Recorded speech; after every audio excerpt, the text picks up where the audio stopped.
This video will explain Figure 4, which is presented in Section 3A. Figure 4 should be similar to the image that you see here. I like to point out some key features of this image. First, this section here gives you some information as to when this image was taken. Everything should be fairly straightforward in this information except for the UTC time. You don't have to worry about that for this course. It's just a time that's based on this line that you see here. Let's look at the three horizontal lines on this map. The two red lines represent 45 degrees latitude. This one in the north, this one in the south. The yellow line represents latitude of 0 degrees, or in other words, the equator. On this map are displayed two celestial objects, the sun and the moon.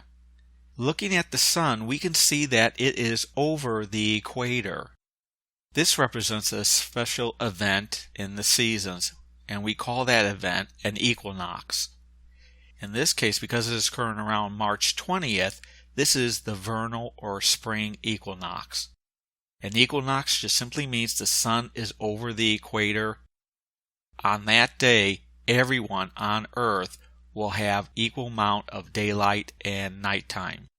In other words, 12 hours daylight, 12 hours nighttime. Now let's look at the shaded areas here. This area, which is the darkest, would represent nighttime. So if you're in this area, it would be basically totally black, ignoring street lights and starlight and all that. When you finally get out to this very finely shaded area here, you're talking about twilight. And the line that I'm drawing here and here represent what we call the terminator. And that just separates daylight from nighttime. Now, if I were to measure the length of the two red lines from both terminators, I would discover that they have the same length. And that is because both hemispheres have the same amount of daylight and the same amount of darkness. Now this image represents June 20th. It happens to be what we call the summer solstice. On this day, the sun has reached the farthest latitude in the north. For people living in the northern hemisphere, we have more daylight hours than nighttime hours. The people in the southern hemisphere have more nighttime hours than daylight hours.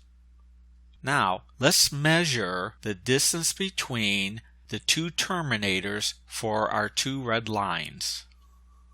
So here they are. Since both of these lines that I'm measuring are in the dark shaded area, they represent nighttime. In the northern hemisphere, the red line is shorter. Consequently, we have less nighttime hours. In the southern hemisphere, the line is longer. They have more nighttime hours. This image here is very similar to the first image that we saw called the vernal equinox. It's pretty much the same situation. That is, the sun is directly over the equator. However, this is occurring around September 22nd. And the difference here is the sun after the 22nd will be below the equator, or in other words, in the southern hemisphere. What was said about the vernal equinox also holds true for the autumnal equinox, which is represented here.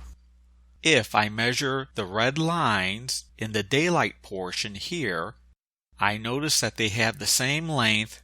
Consequently, everyone on Earth on this day has the same number of daylight hours and the same number of nighttime hours, that being 12 each. Here's our last image. In this one, the sun has reached its lowest extent in the southern hemisphere. That is, it won't go any further south, it'll start to go north.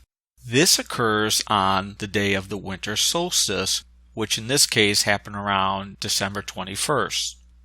When we measure the red lines for the lighted portion or daylight portion, we notice that the northern hemisphere red line is shorter than the southern hemisphere red line.